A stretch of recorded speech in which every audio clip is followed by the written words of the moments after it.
Okay, we're back. Episode number 106, Mastering Modern Selling.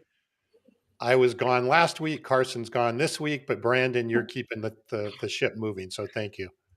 Um, It's a highlight of my week. I have to be here. I feel awkward without it. I really missed it last week, but then I noticed that we had like more downloads than ever, and I was kind of nervous about that. I was like, okay, what's happening here? We had a lot of downloads last week. I was wondering if you were going to notice that, and if No, there I was going to be a a correlation correlation. or You know, felt correlation. Carson wanted some stats. I didn't want to talk to him about that stat. So That's good. anyway, so hey, Mark, welcome back. Hey, This thank is you what for having me back. your second time or third? Second time on the show? I don't know. This is third. Mark's like our Wow. yeah, he's like our Alec Baldwin of Saturday Night Live. He's been this is the most guest appearances we've had. Okay. Well, welcome back again. Yeah. So if I'm Alec Baldwin, do I have to do an impersonation of somebody? Please. I wouldn't touch it. Okay. I mean, the whole Alec Baldwin has kind of spiraled into so many different things lately that even as I said that, I'm like, yeah, maybe this isn't the best one to say. Yeah, thank you. I really appreciate it. Steve Martin. How about Steve Martin? The Steve Martin of Steve Saturday Martin. Night Live. Yes, King Tut. King Tut. That's right. And anybody under the age of 50 has no idea what we're talking about. So I know. Yes, exactly. Well, Mark, welcome. Go ahead, Tom. Yeah, well, I wanted to let everybody know and welcome Doug. If you're online listening, please let us know you're here. We had some technical difficulties in the sense that at 3:30 in the morning Eastern time, our phones were going off saying it was time to be on the show. Yeah. Somehow LinkedIn reversed it for 12 hours. So anyway, good to see that people are here. And also Brandon wanted to thank Fist Bump again for sponsoring this and all the production work. And you have a webinar coming up with Mr. Hunter coming up here soon. We do. Mark and I have a webinar coming up together, and we're gonna talk about personal branding and leveraging LinkedIn for prospecting. So it'll be a little bit of the best of what I do, and mostly the best of what Mark does, because he's Mark Hunter and I'm not. Okay. No. All right. No.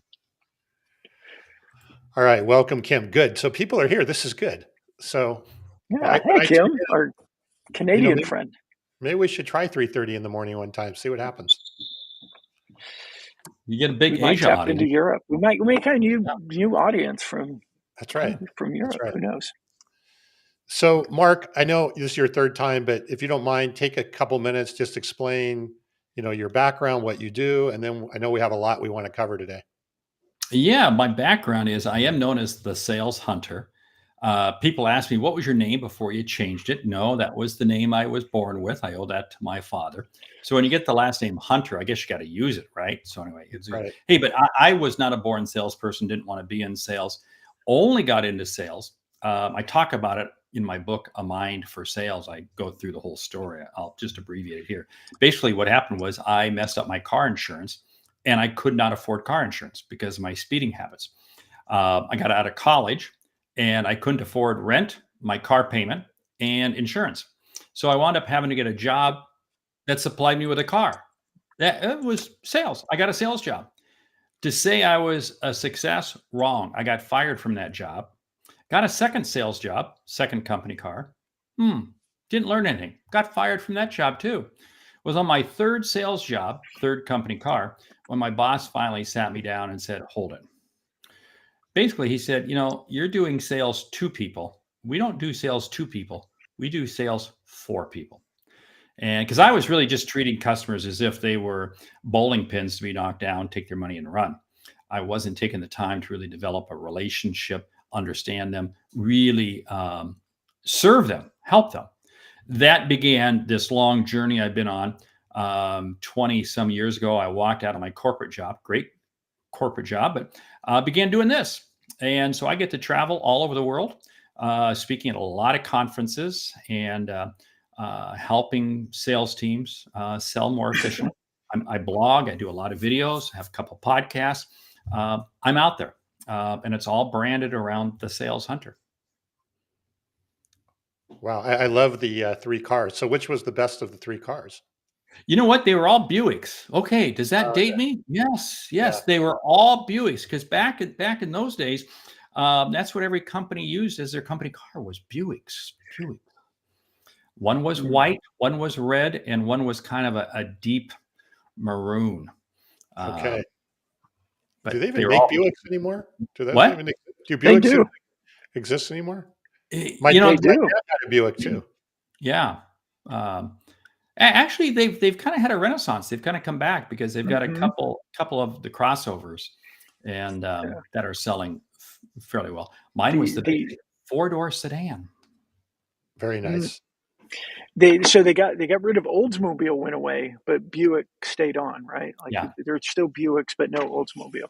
no Oldsmobile. Quite a few, no other I mean, it brands had too. old in the name. Yeah. That's right. Yeah.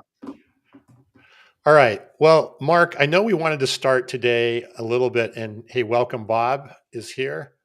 Always good to see Bob. Mark, tell us a little bit about. I know you want to talk a little bit about mindset, right? If you're going to be prospecting for, high profit, high quality clients, what's the right mindset? Where do you start? And it sounds like that's what happened right in your career, is you kind of had a mindset shift along the way. Yeah, yeah, it is because I'll tell you what, as your mind goes, so goes your selling process. I mean, very simply, this my attitude, my mindset going into a sales call predetermines the results I get coming out of it. I mean, all the time in my own life, and this happens with everybody. I can be working with a call center, and there can be two salespeople sitting working off basically the same list.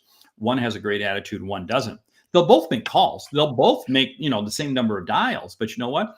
The one who has a great attitude is going to wind up with far more opportunities to pursue, far more opportunities because they listen better, they ask better questions, they engage more.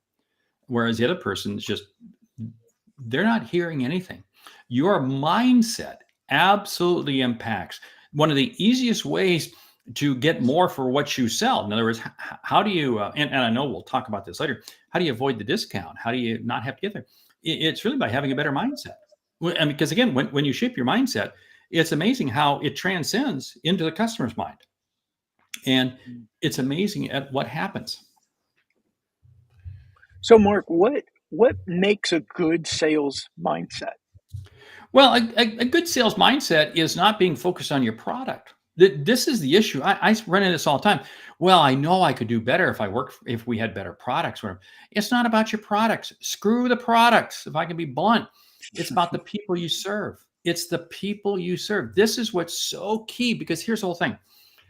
Customers don't want to buy anything. We always say, oh, they don't want to be sold. Well, but they want to buy. No, they don't want to buy. What they want is they want a solution. They want a solution. My objective is this: to be able to understand you, Brandon, so well that I can begin to know what your needs are. And I can craft a better solution. My product will be part of that. Or I'm going to wind up referring you to somebody else. That's fine. And oh, you know what? Don't run away from if you have to refer you to somebody else. Here's why. If I refer you to somebody else, well, gee, I lost a sale. No, I haven't. I've actually made two sales. Why? Because the customer who I referred somebody to is going to appreciate me because, wow, you helped me. And oh, by the way, the person I referred is going to love me too. Guess what? I made two sales there. Long term, I'm going to really grow my business. So it is absolutely incumbent that I stay in the game to understand what the need is of the customer and then understand, is it my solution or is it somebody else's solution? So, is it safe to say, as the sales hunter, that the right mindset is to go in hunting for information from the prospect and continuing to hunt for information so you know them as much as, is that really the premise of the sales? Yeah, you know what? I've never heard it expressed that way. So yeah, hey, stop by the gift shop on the way out and pick up a prize picked out especially for you. That's really good because if you stop and think about it, one of the challenges salespeople have is they go into any presentation, any sales call, whether this be on the phone, whether it be on a Zoom, Teams, whether it be in person, with this information they want to share. They've got this presentation they want to share. Forget the presentation. The best presentation ever made is the presentation never given. Stop and think about what I just said. Best presentation ever made is the presentation never given. Now, you know your product, you know your service, you know what your company can do, you know everything so well, but you don't need a presentation because you can just have a conversation. My feeling is this: we would do a much better job in high profit prospecting if we just stopped and asked better questions. Just ask better questions. If we put as much time into the questions we want to ask as we do into developing the presentation, we'd be a lot more successful. Hey, Mark, what's one or two like gold nugget little tactics that somebody could implement to help them do that? Yeah, here's the situation. Anything the customer says, anything, you stop and ask them a follow-up question on it. I might ask you, hey, Brandon, how is your company dealing with the shortage of labor right now? And regardless of what it is that you say, I'm going to come back and I'm going to ask you, hey, help me understand that a little more. Can you give me an example? I just ask you a question because here's what happens. When I ask you a question and you share, and I race on to the next question, the customer goes, oh, typical salesperson. But if I ask you a follow-up question on that, then guess what? You're like, wow, this person's different. And you begin sharing with me more information. See, I got to treat you like an onion. I know, Brandon, you're an onion, right? Yeah. But here's what it's all about. If I can see you as an onion, I'm peeling layers. Now, see, Tom, I didn't refer to you as an onion. Okay, so I'm being nice to you. Okay, yeah. I'm the one that makes people cry. It's all about Brandon. Yeah, but my whole objective is to peel the onion, and I start doing that on that initial call. Because if I don't, I'm not going to be able to stay engaged with you. And two, if I did stay engaged with you, I'm not going to know the critical information I need to know because I get the best information early on in the sale. Ask tough questions early on because I'm doing two things. One, I'm gathering better intel from you, and I'm really determining, do I want to keep you in my pipeline? Are you worth it? Yeah. You know, it's interesting. So one of the things I've been doing is recording sales calls and then using AI to try and listen to sort of what are the key points. And it's interesting, and I'm, you talk about peeling the onion. What I'm finding by doing that is that, and I think I'm a pretty decent listener, right? I think I'm above average in terms of listening. But when I go back and re-listen to the call, I always pick up things that are almost like trends, right? They don't come right out and say it, but they bring it up indirectly or directly 4 or 5, 6 times in the call. And then you can start to say, oh, they didn't really directly say this, but you can tell there's a real problem or a situation in that area. And I think, Mark, the key is however you do it, finding those nuggets, if you will, that maybe are not obvious, right? Because not everybody just obviously peels the onion and dumps out, as an open book, right? And so it would think it takes some work to kind of find those nuggets. Am I looking at that right? Yes, it does take time, but once you find the nuggets, it's amazing how you can run and run and run. I'll give you an example. Just about an hour ago, I made a follow-up prospecting call to a gentleman I met. He was sitting in a presentation I was doing about a year ago, and I learned that he was on the West Coast and went to Washington State University. Now, if you follow Wazoo, they were a member of the Pac-12, and then they became the Pac-2. And I called him up today and I got his voicemail and I said, hey, congratulations to the Cougars. Not only did you beat the Huskies in the Apple Cup, that's a separate piece, but I said, congratulations that you now got 8 schools in the Pac-12 with Gonzaga joining Pac-12. And hey, by the way, give me a shout back. I'd love to chat more about that. And I've got some new things that I'd love to talk to you about. So what did I do? I ran with the nugget that I had learned about him. Played with it. That was probably 80% of the phone call. And then I shared, hey, I do have some stuff that I'd like to share with you regarding some programs I'm doing. That would be very, I know he's going to call me back. because he is such a crazy fan and supporter of Washington State University. Boom. Now, if I had just called and said, "Hey, I got this," I doubt if he would have called me. I doubt if he would call me back. Mhm. Yeah. So that tease that up for our go slow to move fast Yes. rule. Take the time. Like I just take the time to learn a little bit about someone, their company, or their history in order to reference it. Now, here's the caveat that I'm seeing right now, Mark, and I'd love your point on this, and Tom to jump in as well. Because of AI, I think we got to go deeper. Because of AI and some automations, if you just said, "Oh, I see that you went to Washington State, go Cougars," and then it may have felt AI-ish. But the fact that you referenced the Pac-12 to the Pac-2, I didn't hear yet that Gonzaga was joining the Pac-12. That's awesome for basketball, weird for football, but that's a whole nother story. But the fact that you added that extra information, I think, is what made you stand out. And that the go slow, do the research. What happens is you get more responses. That's what's absolutely key. There was another prospecting follow-up call I did about an hour and a half ago to another gentleman, VP of sales of a company. And in one of our conversations, probably about 8 or 9 months ago, he mentioned that he was running and he was hoping to run a marathon in the next year. Well, I'm a runner too. And I got his voicemail. I mean, "Hey, curious, how's your running doing?" I've run into some problems. I had to shut it down for a few weeks because of some knee problems getting back up. But that's how I started the call.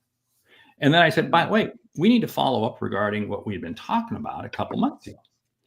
And I guarantee it, he will minimally text me back with kind of an update on his running, because he was really getting into running. And it's going to allow me to keep the conversation going. But you have to go deeper than just what you can learn from a LinkedIn profile or what AI will tell you. You got to go deep, because when you do, you really stand out. But you're right, you're going slow. It took me a couple minutes of prep, because again, I got to go back, look at the notes, look at everything. What's the piece I'm going to lead in? I got to think. So, it isn't just dialing. I got to stop and think. But so I'm making fewer calls, but they're breaking through. They're genuine calls, and they absolutely work. I mean, the same thing happened with a lead that came in by way of text messaging. Now, this was an inbound. I generate a lot of outbound. This happened to be an inbound. And within an exchange of 2 text messages, we were on the phone. And one follow-up phone call 2 days later closed the deal, because we found commonality. We happened to find commonality of similar high schools we had gone to. Wow. What's the probability of that? But again, it's taken the time to understand. But see what it is, it's also just being human. Just being human. Just be human and understand and listen. You'll find amazing things out. So I want to hit on a couple of things. First of all, was a question from a LinkedIn user. I don't see a name here. It says, "Which AI tool do you use for your calls?" I use Fathom. Most of you have used Zoom. You see Fathom on there, which is a note taker call. I mean, I don't know the last time I actually really made a phone call. It's typically Zoom meetings and things like that. And Fathom does a good job of recording it, and you can analyze it and so forth. And I know there's a bunch of other ones that are out there as well. But I also wanted to hit Bob's comment here, and Brandon, then kind of tie this into some things around LinkedIn. But Bob says, if a company uses deal velocity as a core metric, sales leaders will push sellers to move quickly. We just can't change the sellers. We also need to change the system. This also goes back to your, go slow to move fast, right? Along the way. I guess a lot of bad habits occur when you start to really try and go way too fast. Huge conflict. And I totally agree with that, because that's the modus operandi of a lot of investment firms. They'll take over companies, and these are the metrics you got to follow, et cetera, et cetera. And they want to measure everything. First of all, just because you can measure it doesn't mean it should be measured. Second, I can send out 1,000 emails. I can knock out 1,000 emails faster than anybody. I can send a very crappy email to one person. It's crappy. I can send it to 1,000 people and it's suicide. And that's what a lot of people are doing. We do have to re-educate the business community, and in particular the investment community, and really sales leaders, because sales leaders are notorious. And oh, you got to put more in your pipeline. Got to put more in your. Hey, come on, charge me as guilty of keeping stuff in my pipeline just to keep my boss off my back. Mm-hmm. I mean, man, I quick story. I'll still never forget this.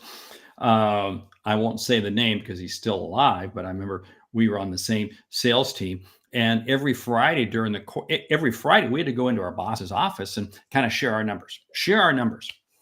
And early on in the quarter, we were about week 3 or week 4 in the quarter. It was going to be it was obvious that the 5 or 6 of us on the team, we were going to miss our number.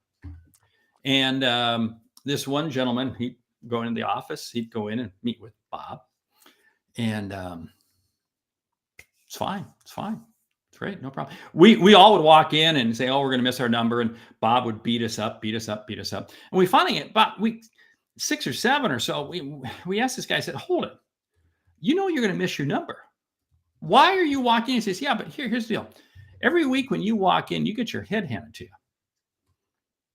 I'm just choosing to not tell him I'm going to miss the number until week 13. Then I'll only get my head handed to me once." Stop and think about that for a moment. That's a sad state of affairs. Yeah. But let me tell you something. That's going on all the time with salespeople because they keep crap in their pipeline, and that's why it turns into a sewer pipe. Turns into a sewer line. It's not going anywhere. I like that because your pipeline becomes a sewer. Yeah, that's really good.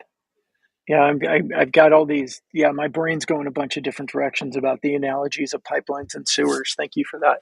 You know, it reminds me too, Mark, and on the podcast, The Brutal Truth of Sales. And this was years ago. I mean, this had to be 4 or 5 years ago. But he had an SDR, a young woman who was friends with his daughter, who was in like her first role at Adobe, and she got called into the office from her supervisor and said, you know, here is the list of all the outbound calls the person who makes the most outbound calls made this week. And here's your list. And she was like, she goes, but wait, here's your sales and here's their sales. So what are you doing differently? And she said, I do a Google search for them. I go to LinkedIn. I try to find them on Facebook if I can learn, and I'm learning anything that I can to connect with them. So her whole model was fewer, but better, and it paid off. I very much appreciate that because my whole goal with all my leads that come in and outbound leads I get, I want to disqualify you. I want to disqualify you quickly because my goal is to spend more time with fewer prospects. If I can spend more time with fewer prospects, and that's what this lady was doing. She was doing it very well. She was spending less time with fewer prospects, and as a result, she was crushing it. She was closing deals. By the way, Bob Britton wants to make sure that everyone knows that he's not the Bob that Mark was referencing in his story. Ah, Bob Britton. Yes. Hey, Bob, how are you, man? Yeah, you're not. Bob, the other Bob I'm talking about, a little bit older. Okay, just saying. Perfect. Hey, Mark, as we were talking about prospecting and doing quality prospecting, and your example of referencing Washington State and the Pac-12, where do you think, where does this LinkedIn personal branding, content creation, where does that play into? Huge. It's huge because nobody takes a phone call from anybody without first Googling them. And let's not kid ourselves. What's the first thing that comes up in Google? Probably LinkedIn. You can't stress this enough. And I know people say, well, gee, my industry isn't really in LinkedIn. My industry isn't on social media, or my company has a website. Forget it. Sorry. It's got to be you, the brand, because here's the whole deal. Post-COVID, we have become very authentic. And it's become very difficult because it's a very fake world, because of AI, because of all the automation tools, et cetera, et cetera. So we have to be absolutely laser focused in developing a brand. The number of leads that I get for my business that come in by way of LinkedIn is mind blowing. Every day, not every day. I bet probably 3 days a week, 3 times a week, I get a very qualified lead that comes into me by way of LinkedIn. Now, it may not come in directly from LinkedIn. In other words, I just had this situation. I had somebody call me just about an hour ago, and I haven't had a chance to call back, which I feel bad, but I just haven't. And I know they found out about me by way of LinkedIn. So it's and this whole thing, your brand has to be on message, and this is what's key. You can't shotgun around. Now, I'm probably guilty of being too focused. My LinkedIn profile, my LinkedIn is all business, business, business. I suppose I could put some personal stuff in there. I just haven't. But I'm all in on LinkedIn, and that's my platform. In other words, for my business, because I'm also a speaker, it's LinkedIn and YouTube. Facebook is way down on the page. Instagram's way down on the page. TikTok. My staff tells me I have a TikTok channel. I've never seen it, but they say, well, the stuff we put on LinkedIn, we put out there on TikTok. But yeah, personal brand, absolutely key. Because think about it, this is your ability to communicate your opinion. Now, I share information about sales, but I share my opinion about sales. And that's what I love about what LinkedIn does. And I can engage with people. That's the other key piece. Don't post and ghost. If you post and ghost, why are you even posting? Post and engage. Yeah, it doesn't take more than 10 minutes. If I spend 10 minutes a day on LinkedIn, I'd be amazed. Yeah. And I've got over 300,000 followers on LinkedIn. I've 80 some thousand people just in my LinkedIn newsletter, which is separate from my followers. I mean, there's a lot of overlap. I don't know. But I mean, I spend maybe 15 minutes a day on LinkedIn. That's it. But the amount of money it generates for my company, how could I not spend 15 minutes on it? And Mark, what I want for other people listening, look, it's easy for some of us to look and go, yeah, but you're Mark Hunter. Like everybody knows you. You've been on stage and all this. But for all of us, we have this platform that when we show up, much like going to a networking event, we show up, we talk, we post, we listen, we comment, and we show up week after week after week. What happens is people will, and we hear this a lot, they go, oh, I see you everywhere, because they see us all over LinkedIn, commenting on other people's posts, our post. And even, oh, I feel like I already know you because of LinkedIn. And what happens is when you make calls, I know like Chris Dunn, one of our clients, has this great story. He sent an email to one of his prospects and the guy responded like, heck yeah, Chris, let's meet. I feel like I already know you because of everything you post on LinkedIn. Like that differentiator is huge value. It is absolutely huge because they I think we shorten the sales process when we actually do engage. And more importantly, people will sit there and say, yeah, you're right. Oh, Mark, you speak all over the world. Da, da, da, da. Hey, here's the thing. I was talking to somebody who I had met on LinkedIn and CEO of a company. And I thought the company had 20 or 30 employees at least. I was just thinking, person said they had one employee besides themselves. Whoa. But the image they were casting and the content and it just everything, it was like, I mean, I just figured that the business model that they had, there had to be 20 or 30 employees. And there was one other person besides the CEO. You see, now, is that faking? No, it's not faking. It's just that this person had been able to cast such a vision, such an image that it was absolutely cool. That's why you can't live, you put your, okay, everybody puts their seatbelts on now. But there was a time when people didn't wear seatbelts. Yeah, when we Now had a that Buick, back when we had Buicks, we never back wore when you had Buicks, oh right, wow, there you go, right. there you go, or maybe an Oldsmobile, An yeah. Oldsmobile, Anyway, yeah. yeah, and so you didn't put your seatbelt on, and I think we're quickly crossing this threshold with LinkedIn. You have to have a LinkedIn presence. And it doesn't have to be you. This is what I love about what Fist Bump is all about. It's got to be your voice. It's got to be authentic. I mean, full disclosure, I don't put my own posts out there. I have a person who does that for me, but it's all my voice. It's all my voice. It's all genuine to me. But she actually puts them out there. Yeah. So I want to connect the dots on a few points here, and tell me if am I hearing this right? I think overall, right, if your goal is quality over quantity, and I know we were going to talk about high quality prospects here in just a minute. If you could know, hey, and I'm going through this exercise in my company right now, is identifying our top 1,000 prospects that we would like to be involved with. So if Mhm. we understand those, and then we start taking the time to understand them and do the things we, hunt through and find out about them, learn about them, doesn't matter that we have 300,000 LinkedIn followers.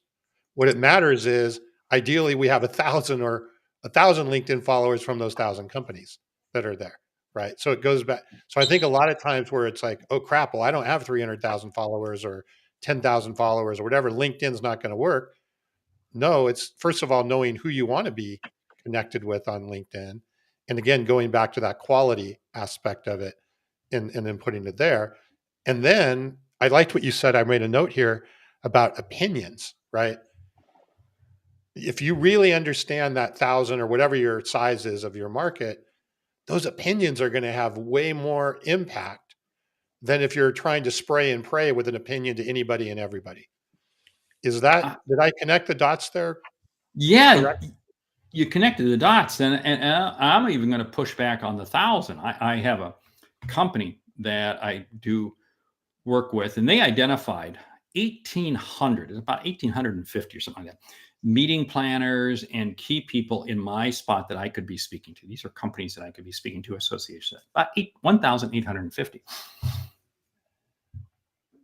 I haven't even looked at the list because I'm too busy focused in on maybe 5 or 10 at a time. That's it. Okay. That's it. That's it. So you're 5 or 10. really micro. I am micromanaging. But what this does is this allows me to, any of these people who I call, I know I can help them. I know I can help them. There is no ifs, ands, or buts about it. I know I can help them. And that's prospecting to me is really understanding this. If I have the ability to help someone, if I had the ability to help you, Tom, or you, Brandon, I owe it to either or both of you to reach out to you. And if I did not, I'm doing myself, and I'm not, no, I'm not doing myself. Yeah, I'm doing myself a disservice, but I'm doing you a real disservice. So I owe it to them. So yeah, I have 1,850, but I can't, I couldn't put all of those into my funnel. There's no way. They are probably connected with me on LinkedIn. Yeah. Great, love it, love it. Yeah. So they're hopefully gaining content from me. Some of them may be on my email list. I don't know. But Some of see, I them, think I think that's great, right? Because and I really like this micro niching, if you want to call it that, whether it's 10 or whatever. Who do I want to work with in the next 90 days? right, Right. And then in the right, next 90 days, you might have another 10 or the next 30 days or whatever the right yeah, cadence is. But yeah. you're still really, I mean, you talk about efficiency and you talk about depth. That's no matter what, as soon as you go broader, you're going to lose your depth, right? So you go, I I'm not going to be able to be in touch. I'm not going to be able to stay in touch with them. I'll share an example. There was a rather large opportunity because this is something else that we have to keep in mind when it comes to prospects. What's the size of the opportunity? And there's a number of different ways to measure. What's the business you can get from them? What's the upsell? What's the cross sell? Can they refer you? Are they grow? All these various things. But so a smaller business, I might prospect to you 7 or 8 times. I'm not hearing anything. I'm not saying fine, move on. There was a large company that I knew I wanted to do business with. It was 46 touches over 18 months. 46 touches over 18 months. Now, what's interesting is it was actually more than 46 touches because I know that person was looking at my LinkedIn profile on more than a few occasions. Yeah. So now, but it took me 46 times, a voicemail, email, some social media touches, plus a whole sundry of ones where I knew they were snooping around because either this person or other people in their company were looking at my profile, looking at my stuff. Very interesting. I think that one of the things with LinkedIn too, and then I want to move on LinkedIn a bit, but I had a call a few weeks ago, I don't know, 3 weeks, 6 weeks, something. I actually started with the direct message on LinkedIn. And when it moved to a call, what she said was, "Oh, I've been watching your show for the last several months." I had no idea. But I was watching your show for the last several months, and now I want to talk about this. When she was ready, but she said, I've been listening to your show. I looked at the content that you publish, and now I want to talk. And I think that speaks to what you're saying as well, is that when they're not ready, they may not be responding to our calls, they may not be responding to our emails. But when you have this content system going on, they're always kind of consuming. And as you said, you can always kind of see, at least if they don't turn on their privacy, you could see like, oh, they came back. They came back and looked at my profile. Oh, they came back and looked at my profile again. You're like, win for me. Right. It's funny because this one was 46 touches. When I did finally get in touch with them, when I did finally have some conversations, we closed the deal in about 3 weeks. About 3 weeks, we closed the deal. Significant opportunity. I mean, it's absolutely. I had a situation where there was a gentleman who I went to college with years ago. Maybe I should blame him for those speeding tickets I got. But he's the CEO of a company. I didn't know that. I totally lost touch with him. Totally lost touch. He reached out to me about 1.5 years ago and hired me for a fair amount of work. And because he had been following me that entire time on LinkedIn for years. Wow. Not bad. Yeah, that's good stuff. Tom, there's a lot of questions in here. I think one, I want to say hi to Becky Brown. Hopefully she's still there. She said hi from Durham. She and I have been in class together the last 2 days. Plus we become friends on LinkedIn. And yesterday was the first time that we were able to give each other a hug. We gave each other a light fist bump, and then we sat next to each other in our class the last 2 days at the Dale Carnegie event we're at. So hi to Becky. And then there's a couple of questions in there. One, Mark, was, how do you overcome shyness or reservation of creating a personal brand? You see that one there, Tom? Yeah, that's a great question. Here's the whole thing. You just start putting out content, maybe articles or content about your industry, and you just add a sentence or two. You just add a little bit. I don't think people really know that much about me from my LinkedIn profile. They don't know I'm married. I've got kids, got grandkids.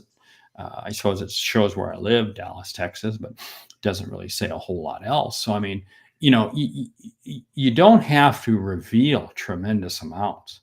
Here's the deal. What you're doing is you're revealing 3 things. 1, you're revealing a level of expertise. 2, you're revealing your desire to exchange ideas, engage. And 3, you're demonstrating that you care about other people. And because that's why you're doing the first 2.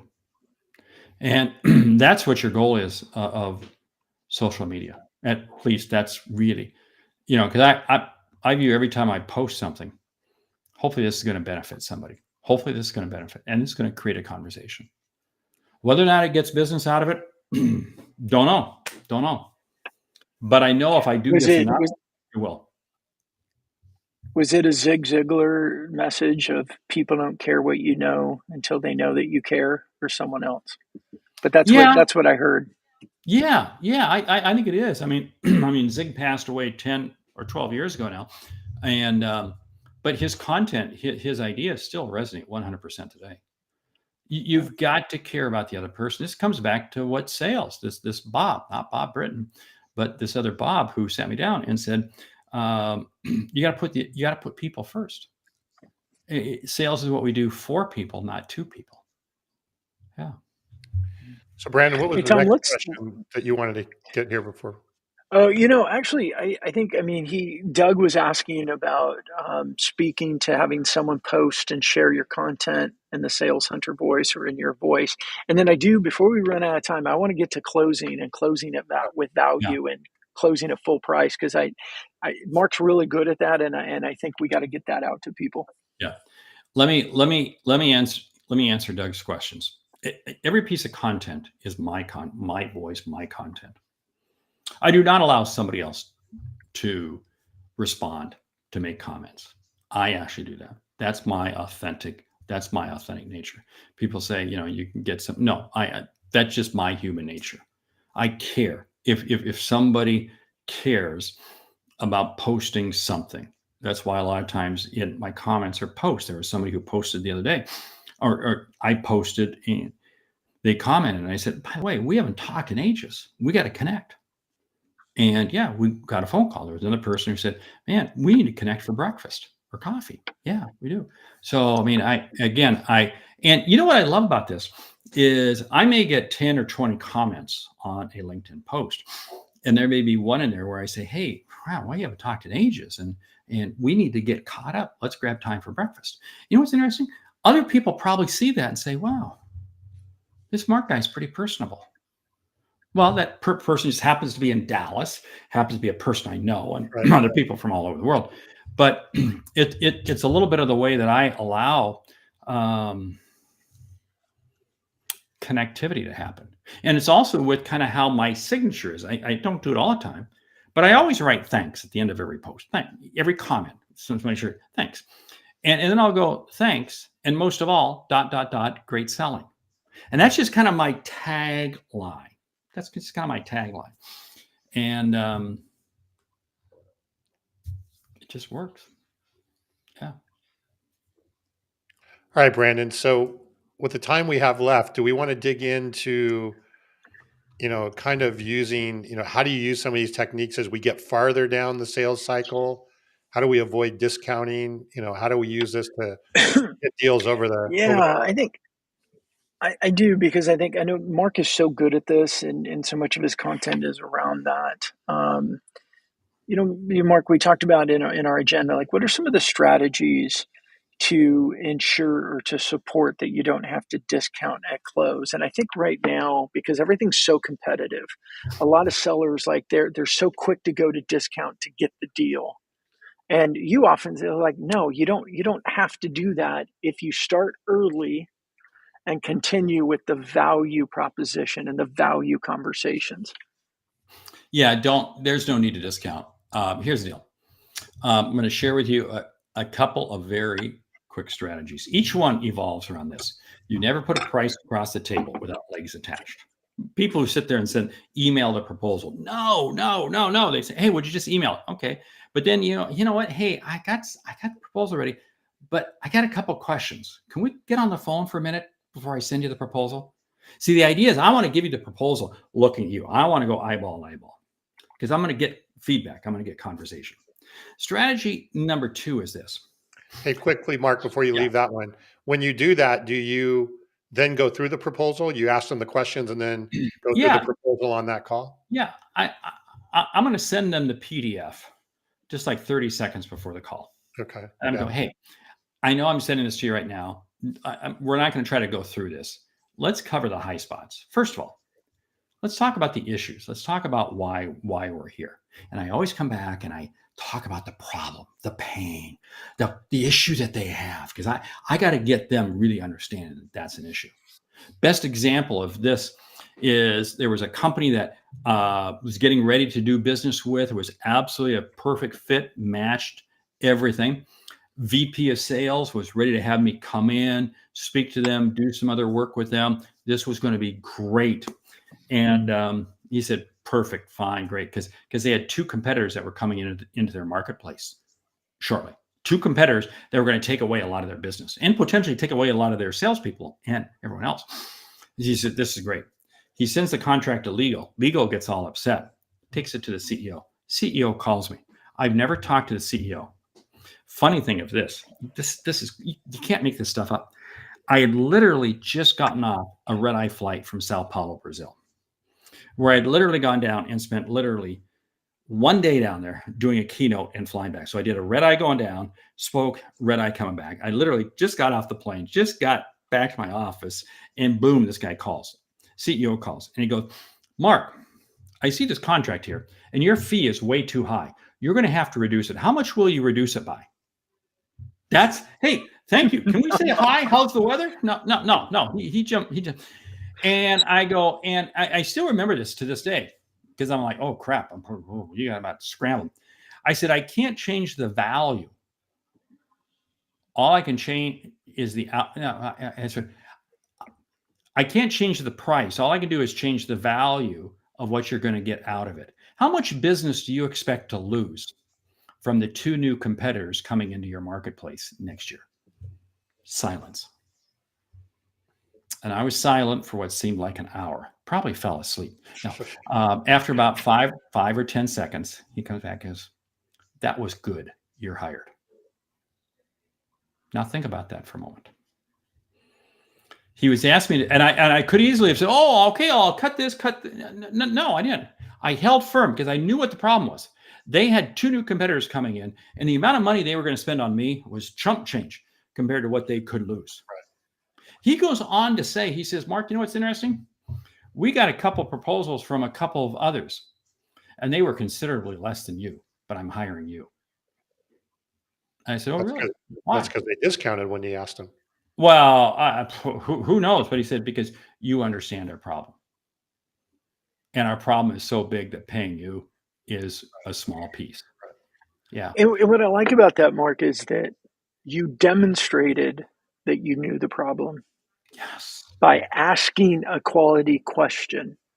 You didn't get defensive. You didn't try to justify.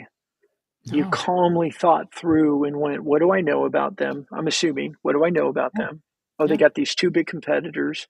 In my early conversations, due diligence, they said this is the amount of money they're scared that they're going to lose because of the competitors.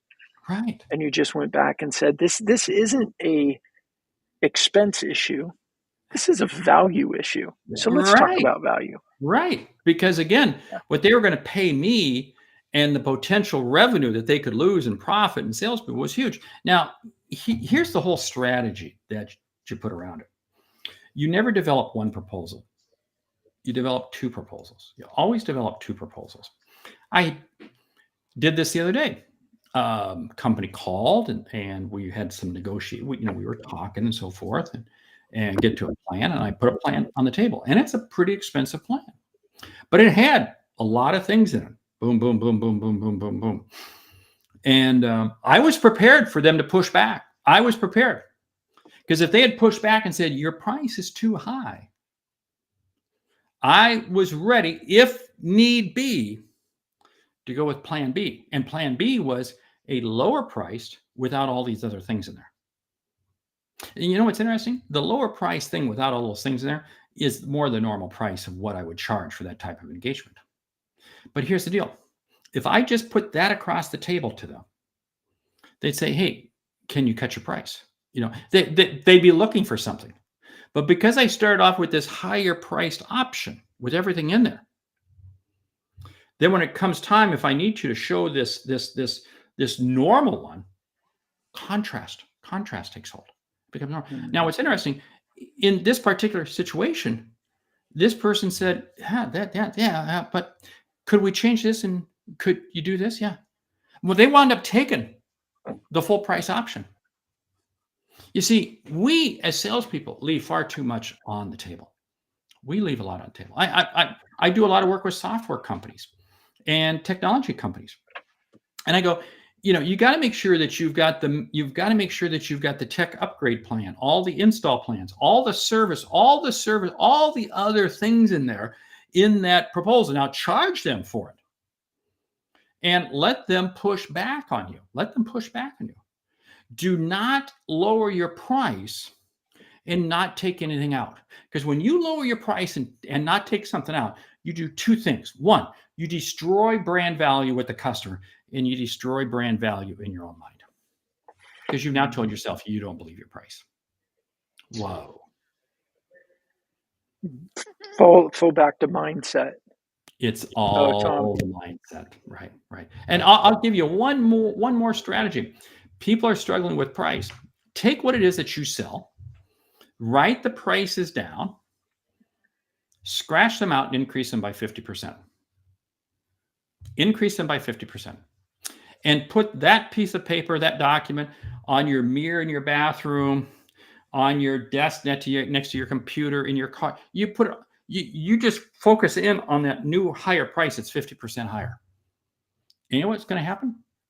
Very soon, you're going to start believing that 50% higher price is the right price. So when you state your normal price, it's going to seem like a bargain. It's going to seem so cheap.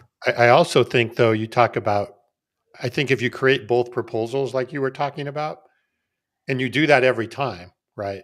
Yeah. You, even within yourself, you start to understand the value that you are providing and the difference between those, right? Rather than just giving your quote standard proposal, right? Create a proposal and a B proposal and understand the difference of the value. And then basically what you're saying is you don't discount price, you discount value.